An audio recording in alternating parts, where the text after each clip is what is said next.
go through the basic operations, addition, subtraction, multiplication, and division, using the Mortensen math techniques.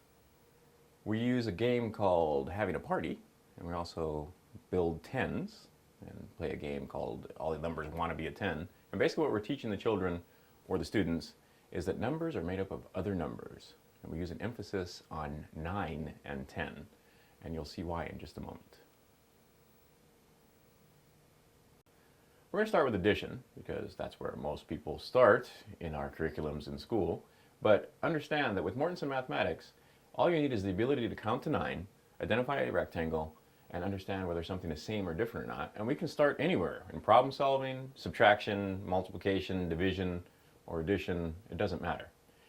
But we play games, many games. One of the games is called Having a Party. And we can start, of course, with the lower numbers, but because of time constraints, we're going to start with 9. So, of course, we've been playing with numbers, and we've been playing building 5s and 6s and 7s, and now we're going to play building 9s. So, here is 9. 1, 2, 3, 4, 5, 6, 7, 8, 9. If I want to build a 9, I need to start off with something here for the children, and we're going to say this is an 8. What does 8 need to be a 9? Or if 9 was having a party and 8 wanted to go, who would he have to take? Well, it's visually obvious. And if 7 wanted to go, and little kids enjoy this. If 7 wanted to go, well, have to bring a 2. And of course, if 6 wants to go to 9's party, it needs a 3. Now all this is, numbers are made up of other numbers. We can build 8s and 7s and 6s. We can build 5s and 4s. 4s are pretty boring to build. We can build 3s, which are really boring. We can build 2s, which are really boring, because the only way you can build a 2 is with 2 1s. But for little children, when they're first discovering this, it's a ton of fun. And we play many other games to bring this concept home. Now, 8 needs a 1, 7 needs a 2, 6 needs a 3, and the last one, of course, 5 needs a 4. Now, the reason why we spend so much time on this is because it is crucially important that children understand that numbers are made up of other numbers.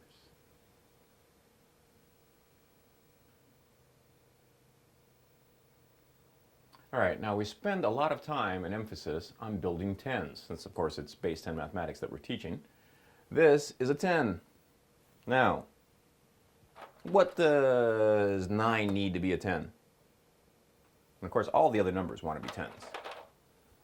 9 needs a 1 to be 10. And of course, 8 needs a 2. And again, it's visually obvious to the child. And you'll notice we're not using any symbols on this board. We're just playing with blocks and using verbal and kinesthetic skills to build tens. And later on, we can put the symbols in. So 9 needs a 1, 8 needs a 2, 7 needs a 3, 6 needs a 4, and 5 needs a twin if he wants to be 10, or if she wants to be 10.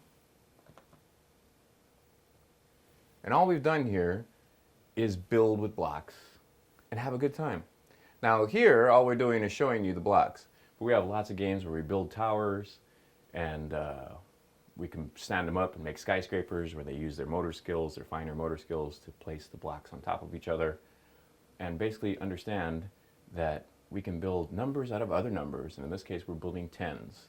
And we need to have these concepts understood and readily available to the child's mind, so that later on when we teach subtraction, and you'll see other things like problem solving and so forth, that they have no problem understanding what they need to do, and they don't have to count on their fingers. Now let's take this simple problem to start. And what we do in Mortensen Math is put the child in a situation where they cannot fail. Therefore, they succeed. 19 minus 5. Very simple. if I'm going to take 5 out of this 9, I can do it. I have enough. And I know, because I've been playing with blocks, that if I build a 9 with a 5, well, what's going to go there? Let's see here. If I build a 9 with a 5, let's take this out of here. I can see quite clearly, oh yeah, I remember from that having a party, that 4 is going to fit right there. See that? Okay, so when I take the 5 away from that 9, 4 is left, and of course I have 14. Very simple. Very easy. But what happens when I don't have enough? Subtraction. In Mortensen mathematics, we like to put the children in a situation where they cannot fail. If they cannot fail, they'll succeed. Now here we have 19 take away 5. And we've played games where we understand that numbers are made up of other numbers. And remember, we were having a party with 9. And if 9 had a party and 5 wanted to go, who would he have to bring? Well, let's see here. There's 5. If I am going to build a 9 with a 5, well, you can see what's going to fit there. A 4. So if I take this 5 away from 9, there's 4 left. And it's very simple. 14. Now, it gets better. Now here's a slightly more complex problem. 15 take away 8. Now I've actually seen students do this. And then they count backwards. All right, let's take a look at it a slightly different way. If I have 15 and I want to take away 8, do I have enough? Can I take this 8 out of this 15? Out of this 5? Well, I can't. What do? I take it out of this 10. Now we know we played want to be a 10. What does 8 need to be a 10? It needs 2. So you can see a 2 would fit right there easily. That's it. Take away 8 from the 10, and I have 7. So what I did in my mind is add 2 to 5 to get 7. You can always hit rewind. We're going to do a couple more problems quickly. Okay, a slightly more complex subtraction problem. 23 take away 7. Again, all I'm going to do is add, because you'd much rather add small numbers than subtract. So, do I have enough? The first question. Do I have enough? Well, I don't have enough. I can't take this 7 out of that 3. So, if I don't have enough, a lot of students like to do this. So they remember they don't have enough. And where am I going to take that from? Can I take it out? Oh, I got to take it out as one of these 10s. So I take it out of this 10 right here. And again, we know that 7 wants to be a 10. What does he need? He needs a 3. So again, all I've done is add 3 and 3 to get 6. I didn't have enough there, so I took away that 7 from one of the 10s. 16. Once again, you can rewind it, because I find that some adults find this to be so easy it's hard for them to understand. But children love to do mathematics this way, do subtraction this way. I've actually had students thank me for teaching them how to do this. Let's try another problem quickly. All right, and the last one we're going to do here is 34 take away 9. Again, do we have enough? We don't have enough. So again, where am I going to take that 9 away from? We're going to take it away from one of these 10s here. So again, don't have enough. And all I have to do is see that, well, what am I going to do? I'm going to just add 1. Just 1. Because a 1 will fit right there. You can see it. Oh. So 1 and 4, 5. And there's only 2 10s left. Very simple, very easily. Now, why do we do this? Well, you'll see. Let's take a real-life situation where we're making change out of 100. Now, the idea here is not to be dependent on the blocks. Once you understand the concepts, doing math is very easy. Now let's make change out of a $100 bill. Let's say I have $100 and I have an amount of, give me an amount, any amount. $37.29. $37.29. $37.29 is the amount how much change do I give? Well, I'm going to build 9s and a 10. So let's do it very quickly. What does this need to be 9? 6, 2, 7, and this needs to be a 10. Done. That fast, that easy. Let's do another one quickly. And now you know what I'm doing. Now you can see by playing these games, building 10s, understanding that numbers are made up of other numbers, knowing that 9 can have a party, and understanding that all the blocks want to be 10s. Well, now I can do math quickly and easily in my head because I understand the concept. You don't have to rely on the blocks. One of the things that happens often with teachers is they want to build every single problem using the blocks. Well, that's not the point. The point is to understand the concepts so that you can do the mathematics. So, give me another number, quick. 3764. We just did 37. Give me another number. 6463. 6463, like it.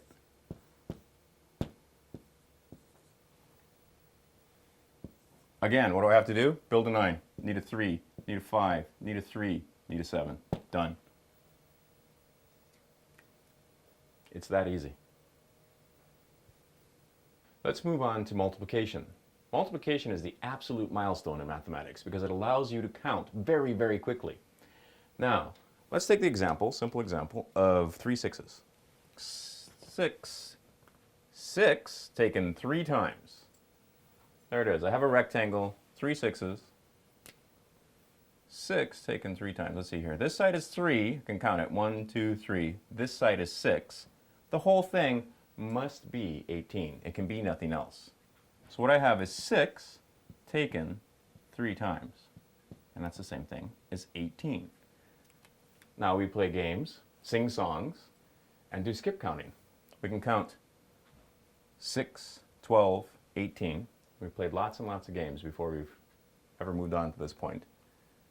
And we can play other games where, let's see, if I have a block here and I just have these 3 set up, the child can just take the blocks and put an 18 underneath it after he gets done counting it. And they can count it any way they want. They can count it by 3s, they can count it by 6, they can count it one at a time if they're very young children. With 3 and 6, the whole thing is 18. Here we can see that multiplication and division really are inverse functions. And there's no magic that goes on when they're doing memorization where somehow 6x3 turns into 1/8. I had children say that to me, that the way they memorized their multiplication tables, they just didn't understand that it was 6 taken 3 times. They just thought that this turned into that. Now, if I have a rectangle and the whole thing is 18 and one side is 6, what does the other side have to be? It has to be 3. So we can see that 6 times 3 is 18, but now we can see some division. Because really, this symbol right here is shorthand for division. Multiplication. Multiplication is the absolute milestone in mathematics because it allows you to count very, very quickly. So we spend quite a bit of time on the multiplication, making sure that the children understand their multiplication tables and can do them backwards and forwards. I've had many cases where children were having difficulty, or students, not just children, adult students, that were having difficulty in algebra, and spending a little time with them, I discover that they are not really confident on their multiplication tables. So multiplication is the absolute milestone in mathematics, and the way we teach it makes it very simple and very easy, and actually kind of fun, especially if we get to the children young enough. Let's take a look at this. We said that there were 5 concepts in mathematics. Well, concept number 1, all we're doing in mathematics is studying numbers. All we can do with numbers is count. That's why we're going to count very, very quickly. We only count things that are same. Highest number we're going to count to is 9. And then the third concept is we form rectangles to facilitate counting. In other words, we form rectangles to make it easy to count. So we've made a rectangle here with some 6s, 3 6s. How many in this rectangle? Well, if I have 3 6s, we have 6 taken 3 times here. Let's count it. 6, 12, 18. But if I want to count very quickly, I can just count the edge. 1, 2, 3 by 1, 2, 3, 4, 5, 6, and I know the whole thing is 18. 6 taken 3 times is the same thing as 18. And you'd be surprised, young children discover for themselves that actually 3 taken 6 times is also 18. Now, if I make a rectangle and the whole thing is 18, one side is 6, the other side must be 3.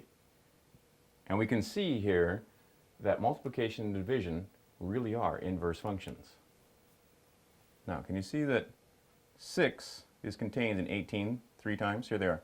1, 2, 3.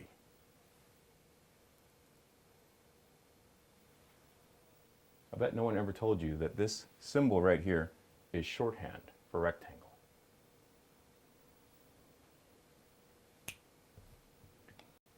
All right, let's get a slightly bigger problem together here using the blocks. Very simple, very easy still, but just the concept of it. 12 taken 11 times. Can you see that across here, it's 12. 1, 10, and 2 blue ones. We can call this 3 because these are different. We only count things that are the same. So I have 1 of these and 2 of these. 12 across and 11 up. So I can put this way, this way. Well, what do we see here? Well, I can see very easily that I have 100, 3 tens, and 2. But if I just write it that way, Mrs. Crabtree might not be happy with that. She might say that you copied off of somebody's paper. So we need to be able to show our work. So let's show our work very quickly. Now here's a similar problem. 12 taken 13 times. Once again, very simply, all we need to do is be able to count. So 12 taken 13 times. Can I see what's going to be in each box? Well, to make it a little more clear, simply split and shift here. Now we can see what goes in each box. And I could even do this if I wanted to make it absolutely clear for the adults watching. You see now we have the boxes here. They're not quite as perfect, but all I have to do now is count. How many here? 6. How many here? 3. How many here? There's nothing in that box.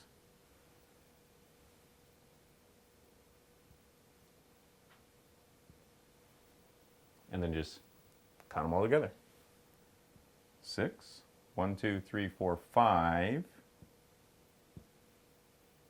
And 1 big red one. 12 taken 13 times, 156.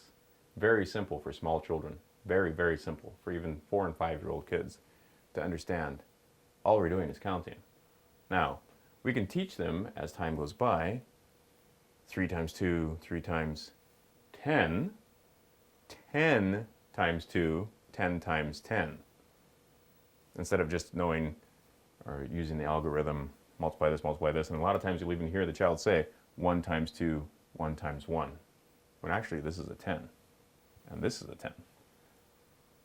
Very simple. Now let's go back to division using a familiar set of manipulatives, the 6s we've already seen. Here we have 6 taken 3 times, and here we have 3 taken 6 times. Now, for a small child, or a student again, we can count this side, 1, 2, 3, and we can see that this side is 1, 2, 3, 4, 5, 6. 3, 6, and here I see it's 6 3s. Now you really can see that the multiplication and division are inverse functions. You can see it very clearly. Here I have a rectangle. Here I have a rectangle. The whole rectangle is 18. And on this one, we have 6 is contained in 18 3 times. Here, I have 3 is contained in 18 6 times. Once again, that symbol is just shorthand for rectangle. And children can play games where they put a whole bunch of these different blocks, 4 sevens, 3 fives, put them all over the board, and then they pick up the blocks and write underneath. They write the sides and what's inside. This reinforces their multiplication skills and gives them a thorough understanding of the concept of division.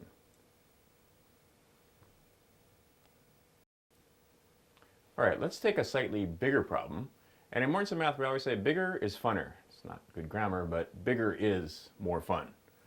Now, what I have here is a rectangle, and you'll see that it's built slightly differently than when we were doing multiplication. And there's a reason for this. Once again, a uniform methodology for the visualization of the mathematics. Now, again, all we're doing with mathematics is counting, right? First concept, mathematics is the study of numbers. All we do with numbers is count. Highest number we're going to count to is 9. We only count things that are same. Again, we're just using rectangles to facilitate the counting.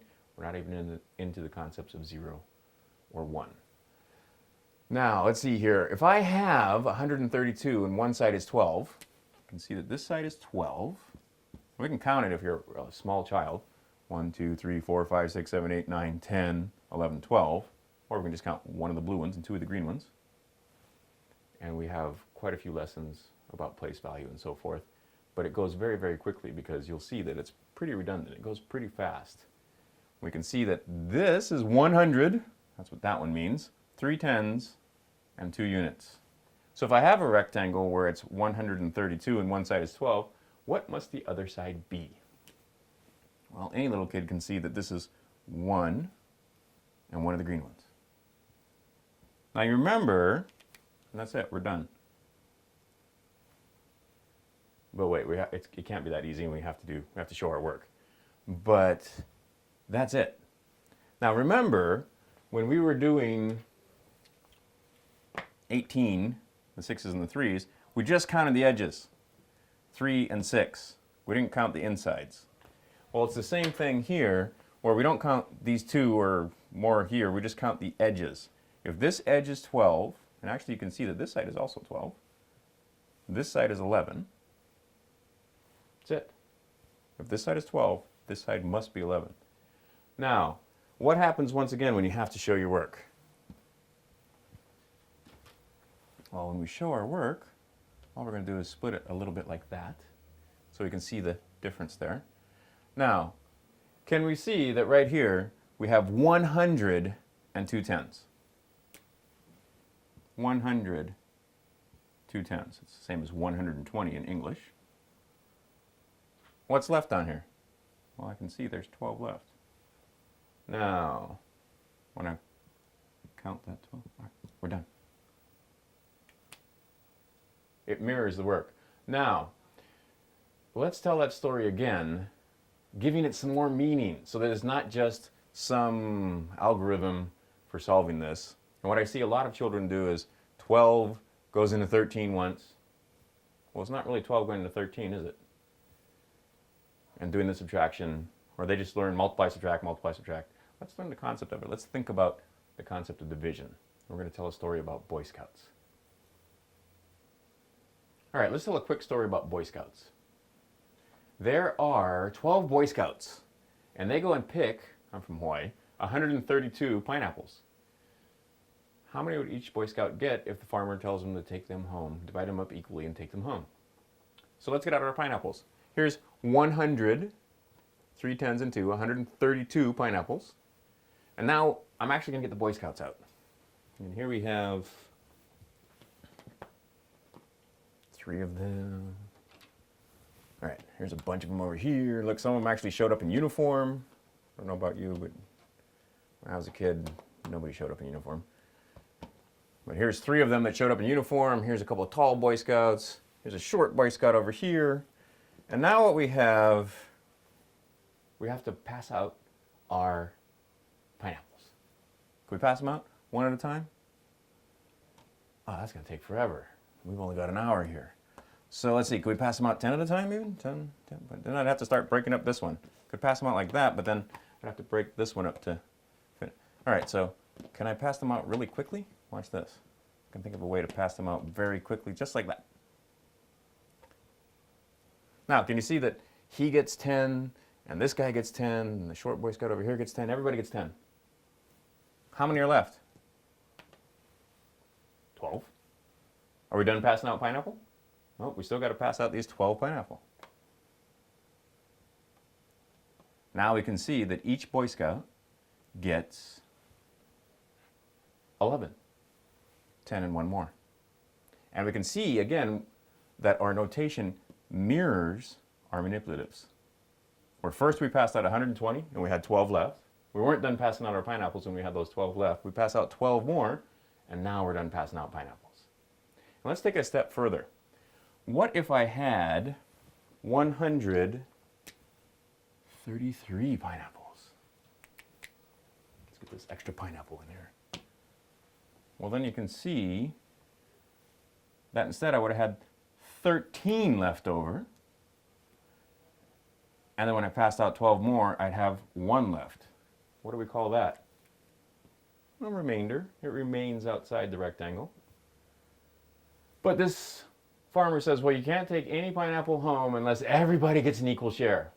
Well, the little kids will always say, well, what are we going to do with this one pineapple? And the little kids will say, eat it, give it to the farmer, throw it away. But no, we want to divide it up equally among all those Boy Scouts. What do we need? Well, little children will tell you we need a knife. And what do we have to do? We have to take this one pineapple and cut it up into how many pieces? Well, there's 12 Boy Scouts. So of course we have to cut this pineapple into 12 pieces.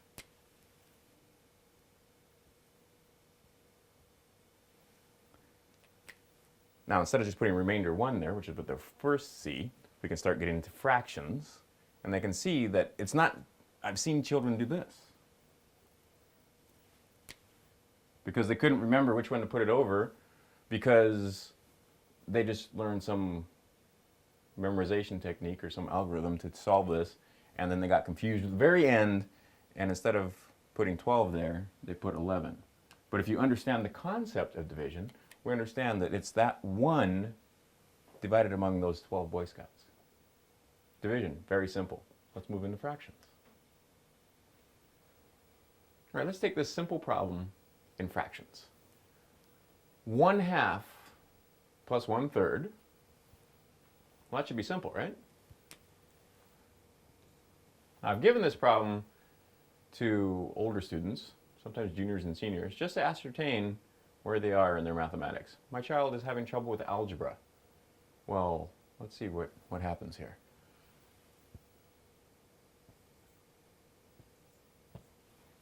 Of course he's having trouble with algebra. Concept-based teaching, this will never happen. But if you just memorize some rules and algorithms and some memorization techniques for solving problems, this can often happen. What happened? Did the rules change? We're just adding fractions. The rules all changed. A lot of times students have been learning basic operations for a few years even, since kindergarten, and they've never seen a fraction. So when they come to fractions, they think, wow, the rules changed. The rules didn't change. And by the way, what we're going to show you here is just one of the methods we have for teaching fractions. And some of the pieces that we use for fractions, we use other manipulatives also to teach fractions. What if I use this? What if I use this algorithm? Which is just I use that word, it's just all that's a fancy word. All that is a fancy word for problem-solving technique. Let's see here. I'm going to multiply this one times that one and that one times this one. And then I'm going to multiply this times that. Oh, wait a minute. Yeah, and then I'm going to add these guys together. Wait, I multiply this times that, and then I add those two together, and then I multiply these two together, and of course I come up with 5/6. Seen classroom situations where this is the way it's taught. Whoa, let's see, and they even have the little arrows in the textbooks. This is no help. What we have is concept number 2, where what we're going to do is count things that are same. So let's get a basic understanding of what these fractions mean. Unit expanded so that we can manipulate it. Now, we can break this unit up into parts. We can see that I still have 1, but now it's in 2 pieces. In here I have 1, but it's in 3 pieces. further, I can break it up like this, so I can see that I really have it in 2 pieces.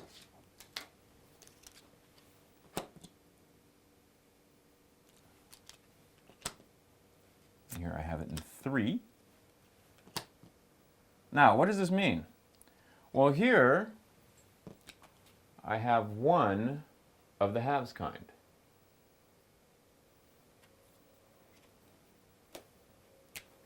One, and it was in 2 pieces. 1, it was in 3 pieces. 1 of the thirds kind. Or if I had 2 here, I could say I have 2 of the thirds kind.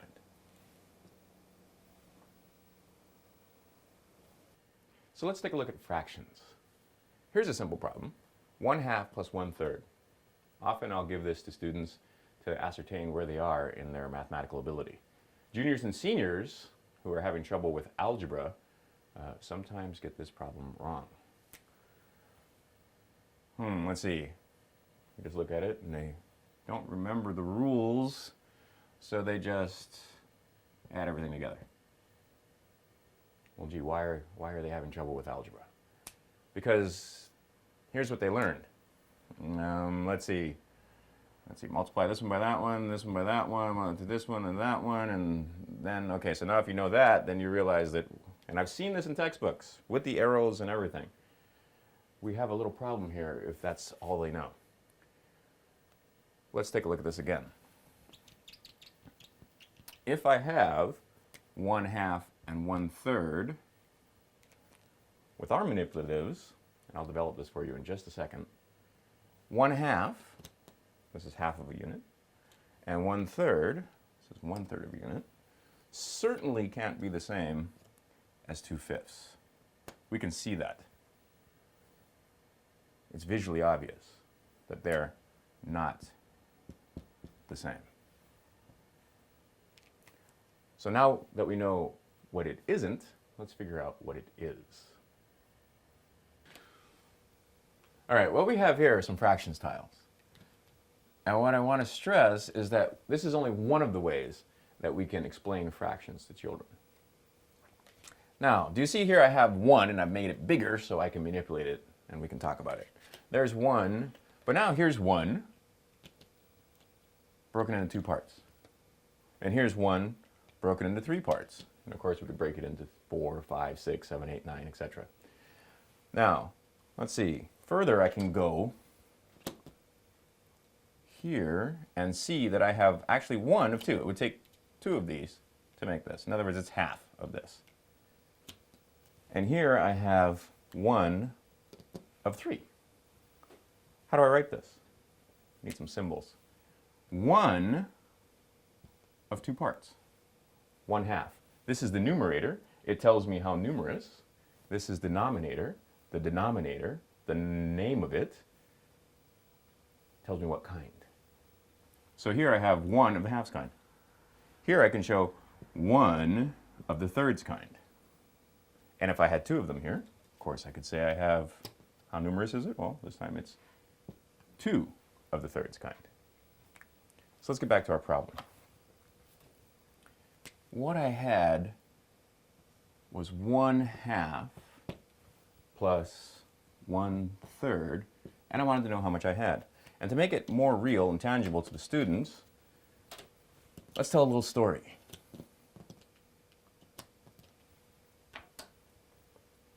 The story is very simple. I have a box of cereal, actually 2 boxes of cereal. One is half full, and the other is a third full. And I want to put them together.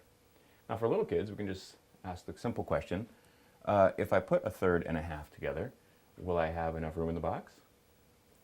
To take it a step further, if there is enough room in the box, how much do I have? How full will the box be? Well, here's a half and here's a third, and we need to understand that fractions, like you and I, don't like to wear the same clothes every day. In fact, sometimes they like to wear disguises. Now, here is 1/2 with no disguise on, but now I put a disguise on it. Here is 1/2, but now it's 2 of 4. But you see, it's still just 1/2. Now it's 3 of 6, but it's still just 1/2. Equivalent fractions. Here is 1/3.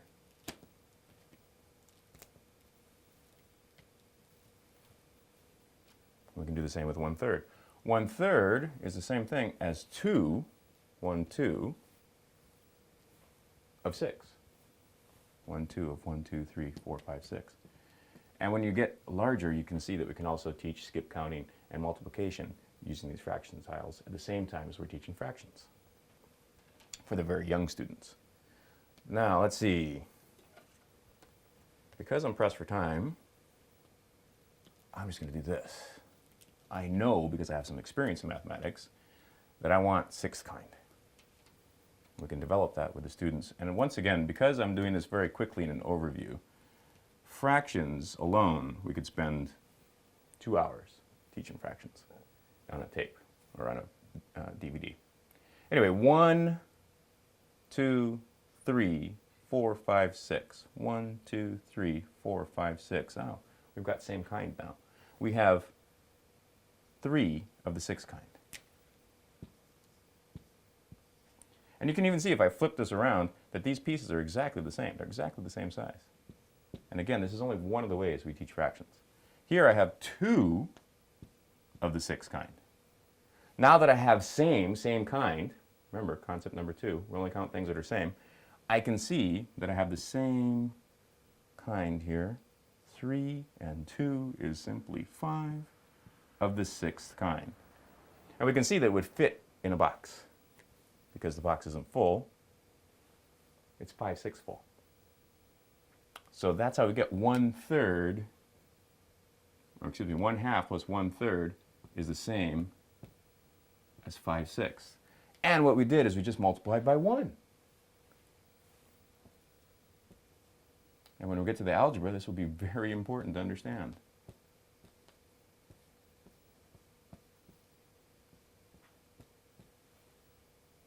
Right? Instead of all those arrows, we just multiplied this by 1 to get 3 of the 6th kind, and multiplied this by 1, 2 over 2 is the same as 1, to get 2 of the 6th kind. It's 5/6. We make this simple and easy for the children to understand. And this, I took a slight leap here, but all we're doing is showing clearly and concisely fractions. Now, one thing that I've had happen to me on more than one occasion is I have teachers ask me, well, how come when you multiply fractions they get smaller, and when you divide fractions they get bigger? Because it seems that in regular numbers, if you do division, numbers get smaller. And this shows a fundamental misunderstanding of what we're doing. All we're doing is counting. And in order to make these ideas clear to you, you'll have to watch another training video where we do fractions. But certainly it's not the fault of the teachers. If they've been taught this way, and the people that taught them have been taught this way, they might get confused as to why when you multiply, things seem to get smaller. Nothing gets smaller, we're just counting. And when you do division, things seem to get bigger. But nothing really gets bigger, we're just counting. Here, we just started with a simple problem in addition. All right, let's move on to algebra very quickly. We need to develop some concepts in algebra so we know what the pieces are called. Here I have a 10. We played with this a little bit. And right next to it I have a bar where I don't know how many it is. There are no lines on this. And you see that here I have 1, 2, 3, 4, 5, 6, 7, 8, 9, 10. And here it's just smooth because algebra is not a rough subject, it's a smooth subject. Here is 1. Maybe it's less than 1. We're not sure. Maybe it's 5. It could be more than 10. I mean, if we use our imagination, we can put lots of lines on this, and it could be 15 or 20. It could be anything. It's always varying, always changing. In mathematics, we call this a variable, and we need to name our variable. What should we name our variable? Always changing, always varying. Well, what are we going to call our variable? Let's call it x. since we don't know. Can any little child do this? Children like to do that. In fact, before they can write numbers, they can make an X. All right, so let's take our X's, and as we develop this, the children will hear that it's X, even if it's 3X or 5X or 6X, and play with them a little bit. Here, the symbol X plus another X. How many X is that? Or I can do it this way. X plus another X. How many X is that? Well, if I have an X and another X and I add them together, is it not visually obvious that all I have there is 1, 2X? In fact, here it's so clear, it's the same thing. Over here, it's the same as over here. X plus another X is just 2X. Now, many college students have a hard time here when they see, or not college students, but high school, well, sometimes college students, I've worked with them, that where'd the 2 come from? What's going on here? What happened? I have an X and another X. 2 of them? Well, no, we don't have an X square. We have 1X and another X is just 2X. All right, now all I've done is add another X. So here I have 2X plus another X. How many X? How many there? Well, we can see quite clearly it's just 3X. 2X and another X, 3X. And it becomes clear what we mean when we say that the 1 there is understood. All right, we spent a little time playing with X. Now we're going to do a 3-period lesson with all of these pieces in algebra. Normally we would spend a lot more time developing this piece right here, but because it's just a short demonstration and a 1-hour introduction, we're just going to tell you that this is an X, is our friend X. Here is a unit. Now, this is also an X and it's smooth. Well, what is this? Well, it's an X. And what shape is that? A square. So we're going to call this one X squared. And we write X squared like this. It's X 2 ways. It's X this way and it's X this way. It's X by X. Here I have X, and here I just have a unit. So what I have here is 1X squared plus 1X plus 1. What if I did this?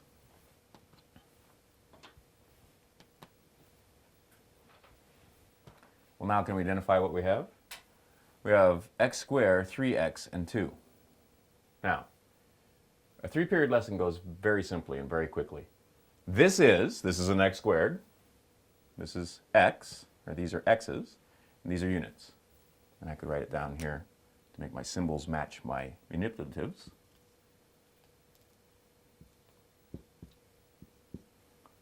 Just with the blocks, this is X squared, this is X, this is 3X, and these are units.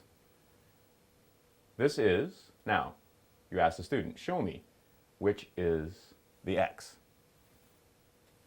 Show me the X squared. Show me a unit. And you can play back and forth. And then the third thing is simply, what's this? The student should be able to say, X. What's this? X squared. Now you know too. So let's take these pieces, X squared, 3X, and 2, and do a quick problem in algebra where we're going to do polynomial division. All right, what we have here is still X squared, 3X, and 2. And I'm going to give you lots of information. I want you to make me a rectangle out of X squared, 3X, and 2. And I'm going to tell you that one side is X plus 2. Can you build me a rectangle like that? Should be familiar from the Boy Scout story. Let's see here. Put these two guys like this. And I'm putting this here. And that leaves a space for the green ones. Now, can you see that I have X plus 2 across? This really is X plus 2. I couldn't call it 3 because these aren't the same kind. I only count things that are same. I know that this one's called X, and here's 2 units. There they are. In symbolic form, using the symbols. Here is X plus 1. You see that this side is just x plus 1? X plus 1. Any little child can see that. And suddenly we're doing polynomial division, and it's really just that easy. All right, can you see, to solve this problem, all we had to do is count to 3. 1, 2, 3. We never got off this hand. We never got off this hand. Algebra, polynomial division, not difficult. Any young child with the blocks can see this. And in fact, they can draw this. Because when you get those 3 sheets of paper for the GMAT or the SAT or the ACT, it says, here's 3 white sheets of paper. Good luck. Now, once we've had a 3-period lesson and we know what all the pieces are, let's apply this and just have a little fun adding some algebraic expressions. So here I'm having x squared, using the symbols, plus 3x plus 2. And here I have 2x squared plus 4x plus 4. Now, I remember putting this on a board for a bunch of 7th graders. They went, oh, that's hard. We can't do that. Sure you can. Let's just draw them. Here's my x squared, 3x and 2. Here's my 2x squared, 4x and 4. And now all I've got to do is add them together. How many x squared? We'll count the big ones first. 1, 2, 3. What kind? 3x squared. Now how many? 1, 2, 3, 4, 5, 6, 7 x, because that's the kind, 7 of the x kind, 7x, and simply 6 units. Very simple, very easy once you can draw them. And some students will want to put a line here and draw it all together to match the symbols. But all we're doing is counting. All right. Let's do some more algebra where we just give you a little bit of information and we want you to form a rectangle and count the sides. We call this factoring. So let's take, again, x squared, 3x, and 2 and form a rectangle and count the sides. So I need x squared, 3x, and 2, and I need to make a rectangle out of that. Now with directed discovery, we give the children time to figure out how to make a rectangle out of these pieces all by themselves. But because we're doing a demonstration here, I'm just going to build it for you very quickly. Now we can do it either way. This way, that's division. This way,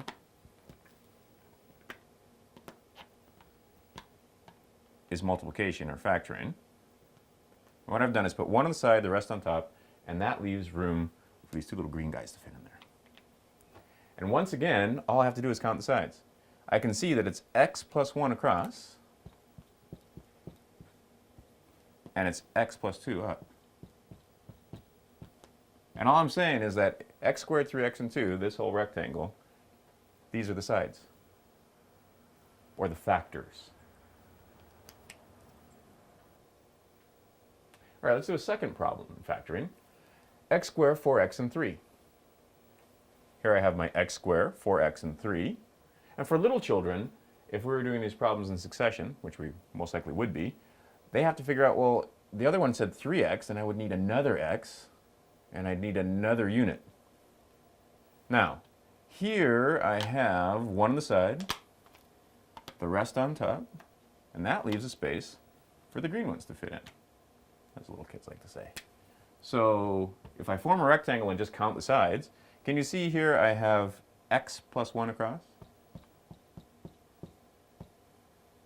and x plus 3 up. Once again, we're only counting same kind, x plus 1 by x plus 3. All right, let's do another problem in factoring where I give you x squared, 4x, and 3. And all we've got to do again is form a rectangle and count the sides.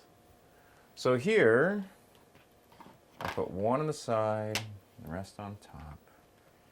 And that leaves a space for the green ones to fit in. And then all I have to do is count them. Let's see here. This side is x plus 1, x plus 1. And this side is x plus 3. Done. Now, some people get confused. Well, why isn't this 3x plus 3 over here? Or what are we doing? Well, remember, when we were counting 6s, we just counted the edges. If I had 3 6s, it was 3 by 6. I didn't count the inside. I didn't go 12. I didn't count 6 or 9 in here. I just counted this edge, 3 by 6. It's the same thing in algebra. With this, we just count the edge, x plus 1, x plus 3. We factored it. We formed a rectangle and counted the sides. And all we're saying is that this is the same as this. This is the whole rectangle. These are the sides. Slightly different way of looking at algebra. Let's move on to another problem very quickly. We're just going to make it x squared, 5x, and 6 instead. What's that the same as? All right. So let's see here. I have x squared, 4x, and 3. And once again, if I'm a little child, I'm learning addition facts. Well, what do I need? I need another x, and I need 3 more green ones. In this case, I'm going to use these. But the child could have gotten out 3 more green ones to make his 6. Now, form a rectangle, count the sides. Let's say if I put this here and put the rest of these on top, uh-oh, they're not going to fit. And you have to let the child discover this for himself. But now I've made a rectangle, x squared, 5x, and 6, and we can learn all about factoring and all about how we can break up numbers. We can learn a lot more than just factoring in algebra by doing factoring in algebra. Can I count the sides?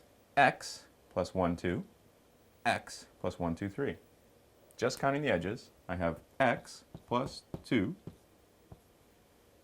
and x plus 3. I've seen students in near tears because they had a difficult time using FOIL and other techniques and algorithms and rules, and it's this easy. Simply form a rectangle, count the sides.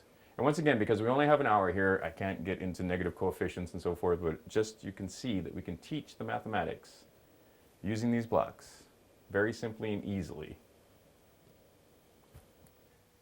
All right, let's talk about a problem in problem solving using algebra. What we have here is a moment in time expressed algebraically. Before this, we were doing factoring and polynomial division, but we were factoring and manipulating x without ever knowing what x is. That's part of the beauty of the algebra. Here, we have an equal sign, so we can discover what x is, because everybody wants to know, how do I find out what x is? Well, you need an equal sign, and you need to be able to tell a very simple story like this. What I have is Fred and Joe. And once again, we can only express one moment in time. So in this particular moment in time, Fred is 5 miles out of town, walking 2 miles an hour. Here, Joe is 2 miles out of town, so he's behind him, walking 3 miles an hour. How long does it take Joe to catch Fred? Well, let's see.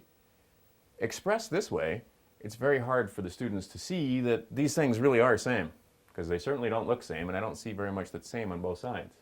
But down here, we can see we have some stuff that's same here, and we have some stuff that's same here. So let's remove the stuff that's same so we can discover what x is. So here I take 2 from here and 2 from here. We've removed same stuff. 2 from here and 2 from here. Ah, x is the same as 3. It really is that simple. So it took 3 hours for Joe to catch Fred. Now further, I can say that if x is 3, then I can evaluate these expressions for 3. And let's do that in just a second. All right, now what we've done is simply discovered what x is. X was the same thing as 3. So now I've replaced my x's with 3's. So we can see, and this is a two-part problem, and many students have difficulty with the second part, that yes, it took 3 hours for him to catch Fred, for Joe to catch Fred, but how far out of town were they? Well, can you see that this is 3, 6, 9 plus 2 more? That's 11. And this is 3, 6 plus 5 more, and that's 11. 11 equals 11 is basically what that's saying. Now, we can see the problem and we can check and know that we got it right. Many students find that after they take a math test, they don't know how well they did. Whereas with Mortensen Math, you know whether you got it right or not. Here we can see 11 equals 11, and x is 3. And problem solving really is this simple.